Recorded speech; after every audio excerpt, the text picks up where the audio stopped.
वंदे मातरम। प्यारे विद्यार्थियों, आपके आने वाले एग्ज़ाम के लिए ऑल द बेस्ट। जैसा कि आप इस वीडियो में देखने के लिए आए हैं, ये थर्ड ईयर का वीडियो है। बीए, बीकॉम, बीएससी सभी थर्ड ईयर के विद्यार्थियों के लिए उपयोगी वीडियो होने वाला है। रेगुलर और प्राइवेट दोनों स्टूडेंट्स के लिए है। इस वीडियो में मैं हिंदी फाउंडेशन के अंतर्गत जो आपका पेपर होता है लैंग्वेज एंड कल्चर, भाषा एवं संस्कृति, उसके 50 प्रश्नों को हल करूंगा। ये 1 घंटे का आपको समय मिलता है। 50 प्रश्न 50 मार्क्स के हैं। पासिंग होने के लिए आपको 17 मार्क्स लाना इसमें अनिवार्य है। हिंदी और इंग्लिश का पेपर आपका एक साथ होता है। इंग्लिश का पेपर मैंने यूट्यूब चैनल पर अपलोड कर दिया उसका हल। इस वीडियो में मैं आपको हिंदी का सोल्यूशन बताऊंगा। फिर भी देखिए, इसमें लिखा है कि विश्वविद्यालय के पास अंक विभाजन के परिवर्तन का अधिकार सुरक्षित है। पहला प्रश्न शुरू करते हैं। भवानी प्रसाद मिश्र की जन्म तिथि है। तो भवानी प्रसाद मिश्र जो हैं उनकी जन्म तिथि क्या है? ये है 29 मार्च 1913। भवानी प्रसाद मिश्र का जन्म कहाँ हुआ? ये हुआ था होशंगाबाद, यानी अब नाम होशंगाबाद का हो गया, नर्मदापुरम, मध्य प्रदेश में। और ये गांव था टिगरिया, जो सिवनी मालवा के अंतर्गत पड़ता है। अगला प्रश्न है, भवानी प्रसाद मिश्र ने मुख्य रूप से लेखन किया है। तो इन्होंने मुख्य रूप से ना कविताएं लिखी हैं। सी ऑप्शन सही है। अगला प्रश्न है, चौथा प्रश्न, भवानी प्रसाद मिश्र ने मुख्य रूप से लेखन किया है। ये हो गया है चौथा प्रश्न। भवानी प्रसाद मिश्र को साहित्य साहित्य अकादमी पुरस्कार उनकी किस कृति पर मिला? तो उनको साहित्य अकादमी जो मिला था वो 1972 में मिला था, और ये मिला था आपको बुनी हुई रस्सी पर। अगला प्रश्न है, पांचवा प्रश्न, भवानी प्रसाद मिश्र को सम्मान प्राप्त हुआ इनमें से साहित्य अकादमी, पद्मश्री, संस्थान सम्मान या सभी? तो ये डी वाला यानी दा वाला ऑप्शन सही है। ये सभी सम्मान प्राप्त हुए हैं।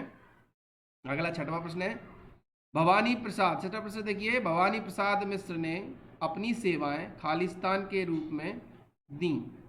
तो उन्होंने मुख्य रूप से, इसमें सभी दिया है, इसमें मुख्य नहीं पूछा है। भवानी प्रसाद मिश्र ने अपनी सेवाएं दी, बस ऐसा पूछा है। तो सेवाएं तो इन्होंने सभी में दी थी। तो इसका मुख्य रूप से वो शिक्षक भी थे, याद रखिएगा। तो मुख्य रूप से आए तो ये लगाना है आपको, अदरवाइज डी लगाना है। ठीक है। अगला प्रश्न है 7, भवानी प्रसाद मिश्र प्रभावित थे गांधी जी से। देखिए, गांधी जी से बहुत प्रभावित थे ये अपने भवानी प्रसाद मिश्र जी, इसलिए भवानी प्रसाद मिश्र को कविता का गांधी कहा जाता है। अगला प्रश्न है क्वेश्चन नंबर 8, प्रश्न 8 है, ये आपकी सिलेबस में वापसी नाम की कहानी है, उषा प्रियंवदा जी की है। वापसी कहानी क्या है? इसमें विघटित होते हुए संयुक्त परिवार की कहानी है। ये आपको मैं बता रहा हूँ। ये वापसी कहानी आप पढ़ लीजिएगा। मैं इस बार सैम्पल वीडियो इसका नहीं बना पाया हूँ, बहुत जल्द मैं उस सैम्पल पेपर लेके आया हूँ अभी। ये अपने डीएवीबी का पेपर जो आप देख रहे हैं, इसके अलावा भी बहुत सारे एग्ज़ाम होने हैं। बरकतुल्लाह विश्वविद्यालय भोपाल का भी एग्ज़ाम होने वाला है कुछ ही दिनों में, फिर उज्जैन यूनिवर्सिटी, और आप ये आरडीबीबी। और अगर आप चैनल पर नए हैं तो इसे सब्सक्राइब कीजिएगा। मेरा नंबर जो है डिस्क्रिप्शन में दिया हुआ है। आपका पेपर हो जाए तो आप मुझे व्हाट्सअप कर दीजिए, मेरा व्हाट्सअप नंबर है। पीडीएफ आप सेंड करेंगे तो और भी बच्चों के काम आएगा जो ये वीडियो देख रहे हैं। 9वां प्रश्न, गजाधर बाबू की पुत्री का क्या नाम था? इसके दिए इनके 2 पुत्र और 2 पुत्रियां थीं। तो बड़ी वाली की शादी हो गई थी, पर इसमें वो नाम दिया नहीं है। तो इसमें पुत्री का नाम क्या है? बसंती। ऑप्शन सही है। अगला, गजाधर बाबू को नई नौकरी कहाँ मिली? तो गजाधर बाबू जी जो हैं वो रेलवे से रिटायर्ड हो गए थे और घर वापस आए थे, लेकिन घर में वो पूरी स्टोरी आप पढ़ेंगे, घर में मन नहीं लगता है उनका, अकेले अकेलापन उन्हें महसूस होता है, बड़ी उम्मीद लेकर वो जाते हैं, फिर वो नई नौकरी ले लेते हैं। सॉरी।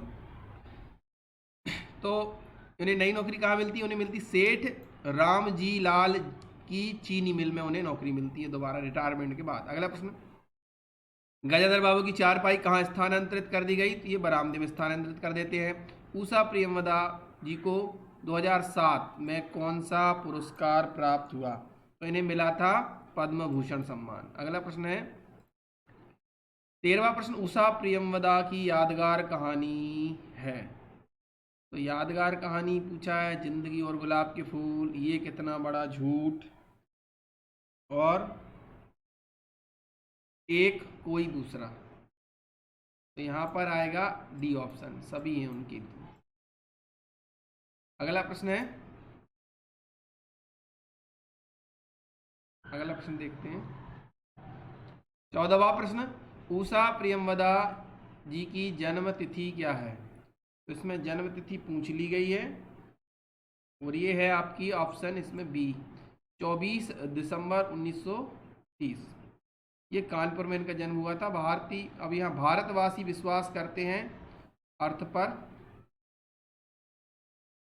जैसे को तैसा सहिष्णुता, तो ये सहिष्णुता पर विश्वास करते हैं भारतवासी।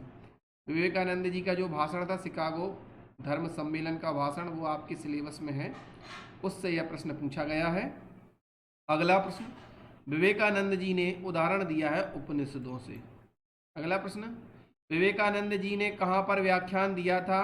तो इन्होंने देखिए शिकागो में दिया था 1983 में। अगला प्रश्न है, स्वामी विवेकानंद जी ने शिकागो व्याख्यान दिया था, कब दिया था? तो ये दिया था उन्होंने 1893 में। सब में ऑप्शन है, तो ये 11 और 12 सितंबर को, 11 से 26 सितंबर तक चला था ये। अगला प्रश्न है, स्वामी विवेकानंद जी ने अपने शिकागो व्याख्यान में श्रोताओं को क्या कहकर संबोधित किया? बचपन से स्कूल में भी पढ़ते होंगे। My brothers and sisters of America, ये उन्होंने इंग्लिश में दिया था भाषण। अंग्रेजी हिंदी में कहा है अमेरिकावासी बहनों और भाइयों, ये उनके शब्द थे। अगला प्रश्न है 20वां प्रश्न, विवेकानंद जी चाहते थे, क्या चाहते थे? कि सभी धर्मों को एक दूसरे धर्म का सम्मान करना चाहिए। इसी हम क्या कहते हैं? धार्मिक सहिष्णुता। नेक्स्ट क्वेश्चन, क्वेश्चन नंबर 21, गौरैया पक्षियों में क्या है? तो देखिए गौरैया पक्षियों में ब्राह्मण है, ऐसा लेखक का कहना है। ये है, इन लेखक का नाम है विद्यानिवास मिश्र जी, है ना, उनका ये चैप्टर है। और ये जो है आंगन का पंछी नाम का उनका एक ललित निबंध कह सकते हो आप, उस रचना से है ये, उसमें गौरैया का वर्णन है।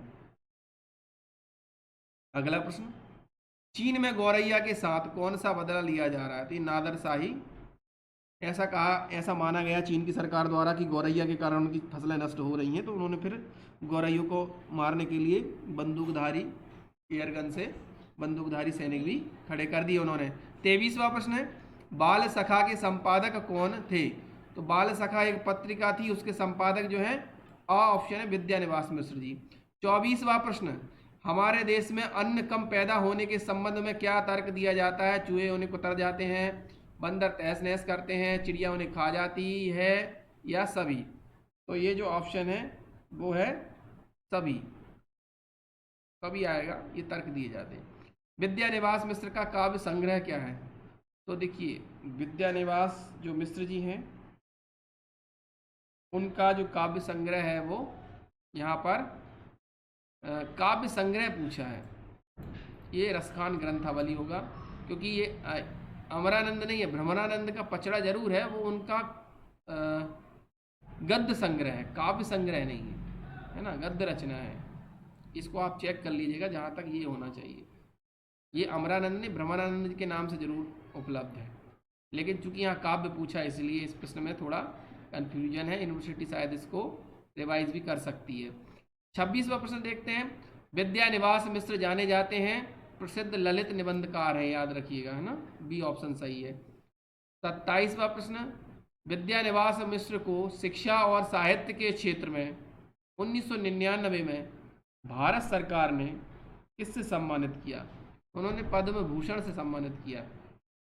देखिए सबसे पहले होता है पद्मश्री, फिर होता है पद्म भूषण, उसके बाद होता है पद्म विभूषण, भारत रत्न है ये, सिविलियन अवार्ड है, सिविलियन सम्मान कह सकते हैं इनको।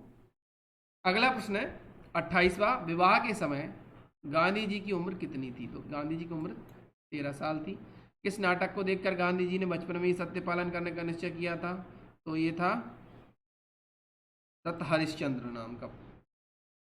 गांधी जी ने विवाह को लेकर किस प्रकार की निजी हानि होने की चर्चा की थी? देखिए यहाँ पर प्रश्न है कि निजी हानि होने की चर्चा क्या की? कि पढ़ाई में मन नहीं लगा, पढ़ाई छूट गई, पिता की सेवा नहीं कर पाया, तो 1 साल व्यर्थ हो गया। ये उन्होंने ऐसा अपनी जो सत्य के साथ मेरे प्रयोग हैं, एक आत्मकथा है, उनका अंश है जो आपके पाठ्यक्रम में, ऐसा उन्होंने कहा है। निजी बातें हो रही है इसमें, निजी हानि की बात की है। और बाल विवाह को वो सही नहीं मानते, है ना। जी, आप देखिए ये जो टेस्ट है या ये इसको आपको अगर पीडीएफ चाहिए तो पीडीएफ दो तरह की हो सकती है, या तो पीडीएफ आपको ऐसे ही मिल जाए, प्रिंट कर सकते हो, या सही क्वेश्चन आंसर के साथ आपको मिल सकती है। ये एक एप्लीकेशन है मैक्स गेनर, आपको प्ले स्टोर पर मिल जाएगा, और या तो डिस्क्रिप्शन में जाके लिंक भी मिल जाएगी, उसको डाउनलोड कर लीजिएगा, उसमें आपको ये पीडीएफ मैं डाल दूंगा। आगे प्रश्न है, क्वेश्चन नंबर 31, गांधी जी को किस भाषा को सीखने में अधिक रस आया? तो गांधी जी को कौन सी भाषा सीखने में अधिक रस आया? तो उनको हिंदी सीखने में अधिक रस आया। अगला प्रश्न है, गांधी जी ने मैट्रिक की परीक्षा कब पास की थी? तो उन्होंने मैट्रिक की परीक्षा उत्तीर्ण की थी 1987 में। गांधी जी ने अपनी आत्मकथा में हवेली किसे कहा है? तो गांधी जी ने हवेली कहा है आपके वैष्णव मंदिर को। पारसी धर्म के संस्थापक क्या हैं? तो यहाँ पर देखिए पारसी जो धर्म है उसके संस्थापक ऐसा कहते हैं जी, ये ईसा मसीह तो आपके क्रिश्चियन धर्म के हैं, है ना। ये जरथुस जो है वो पारसी धर्म के संस्थापक माने गए। डी ऑप्शन सही है 34 का। 35वां प्रश्न, सूफी शब्द का क्या अर्थ होता है? तो सूफी शब्द का अर्थ पवित्र होता है। सूफी का अर्थ सफ़ेद भी होता है, और सफ़ेद जो रंग है वो पवित्रता की निशानी होता है, ऐसे आप याद रखिएगा। सूफी के वैसे हिंदी साहित्य में 2-3 अर्थ होते हैं, पर ये दिए गए विकल्पों में बी ऑप्शन सही है। अगला प्रश्न, सिख धर्म के 10वें गुरु कौन है? तो ये 10वें गुरु गोविंद सिंह है, और गुरु गोविंद सिंह जी के पिताजी जो हैं वो तेग बहादुर जी थे, गुरु तेग बहादुर जी। गुरु गोविंद सिंह जी को कहने चाहिए जो खालसा पंथ है सिख धर्म में, उनको स्थापना का श्रेय माना जाता है, और गुरु गोविंद सिंह जी ने ही गुरु ग्रंथ साहिब जी को जीवित गुरु माना है, याद रखिएगा अगर ऐसा प्रश्न आता है तो। क्वेश्चन नंबर 37, पुरानी बाइबल यहूदी धर्म के किन पैगंबरों द्वारा लिखी गई? तो देखिए ज़्यादातर हजरत जो मूसा थे इनका ही नाम आता है, पर 2 जगह ऑप्शन में दिया हुआ, तो ये वाला पहला ऑप्शन सही होगा, दाऊद और हजरत दाऊद और मूसा। अगला 38, महात्मा बुद्ध ने कितने आर्य सत्य बताए हैं? तो बौद्ध धर्म के बारे में आपने पढ़ा होगा, तो बौद्ध धर्म ने क्या 4 आर्य सत्य बताए हैं। कौन कौन से कमेंट बॉक्स में दीजिएगा, क्वेश्चन नंबर टैग करिएगा। किसी सवाल पर आपको अगर कोई प्रश्न है तो वो क्वेश्चन नंबर डालिएगा, ऑप्शन भी लिखिएगा कमेंट बॉक्स में, किसी में कोई कन्फ्यूज़न है आपको तो। नेक्स्ट क्वेश्चन है, जैन धर्म में कितने महाव्रतों को महत्व दिया गया है? तो जैन धर्म में 5 अणुव्रत और 5 महाव्रत माने गए हैं, ठीक है। का 40वां प्रश्न है, भारत के किस धर्म का विदेशों में सर्वाधिक प्रचार प्रसार हुआ? तो भारत का देखिए जो बौद्ध धर्म है ना, वो श्रीलंका, इंडोनेशिया, जावा, चाइना, सुमात्रा, जापान सब दूर फैला है। जो मिडिल ईस्ट जिसे हम बोलते हैं, मध्य एशिया में हर जगह धर्म फैला हुआ है। और आपने फर्स्ट ईयर में पढ़ा भी होगा, इंग्लिश में एक चैप्टर भी था आपका। नेक्स्ट क्वेश्चन, क्वेश्चन नंबर 41, रचना की दृष्टि से वाक्य भेद। तो रचना की दृष्टि से 3 प्रकार के होते हैं, सरल वाक्य, संयुक्त वाक्य और मिश्र वाक्य। व्याकरण की दृष्टि से भाषा का त्रुटिपूर्ण प्रयोग कहलाता है अशुद्धि। आप कहाँ थे, यह कौन सा वाक्य है? तो यह वाक्य है आपका प्रश्नवाचक। अर्थ के आधार पर वाक्य होते हैं 8 प्रकार के, साधारण वाक्य, नकारात्मक, प्रश्नवाचक, आज्ञावाचक, संकेतवाचक, इच्छावाचक, इस प्रकार के 8 वाक्य होते हैं। अगला प्रश्न है 45, पूज्यनीय का शुद्ध रूप क्या है? तो पूज्यनीय को शुद्ध रूप में लिखा जाएगा इस प्रकार से, पूजनीय। ये क्वेश्चन एसआई वगैरह की जो कॉम्पिटेटिव एग्जाम होती है हिंदी की, उसमें जरूर आता है, तो इसको ध्यान दीजिए। आशीर्वाद है, पूजनीय है, बारात है, ऐसे शब्द पूछे जाते हैं। उज्ज्वल है। अगला प्रश्न है 46वां, अनुवाद में कितनी भाषा का होना आवश्यक है? देखिए अनुवाद में कम से कम 2 भाषा तो होना चाहिए। पहली भाषा कहलाती है जिसका अनुवाद किया जाना है, दूसरी जिसमें अनुवाद किया जाना है। तो एक होती है स्रोत भाषा और एक होती है लक्ष्य भाषा। क्वेश्चन नंबर 47 है, अनुवाद करने वाला क्या कहलाता है? तो अनुवाद करने वाला अनुवादक कहलाता है, ट्रांसलेटर। लोकतंत्र का अर्थ है जनता का शासन, ऑप्शन सही है। भाषा ज्ञान का माध्यम है, तो भाषा ज्ञान का माध्यम है साहित्य। दिए गए विकल्पों में से यही सूट हो रहा है। समरसता का अर्थ है, तो समरसता का है जब एक ऐसी स्थिति आ जाती है जब सभी प्राणी परिपक्व हो जाते हैं और समानता आ जाती है उसमें, तो ये समरसता का है, समानता होगा। 50 का सी ऑप्शन सही है। आपने वीडियो देखा, वीडियो को लाइक करिए, अगर पसंद आए तो लाइक करिएगा, अपने रिश्तेदारों को दोस्तों को शेयर कीजिएगा। Thank you for watching.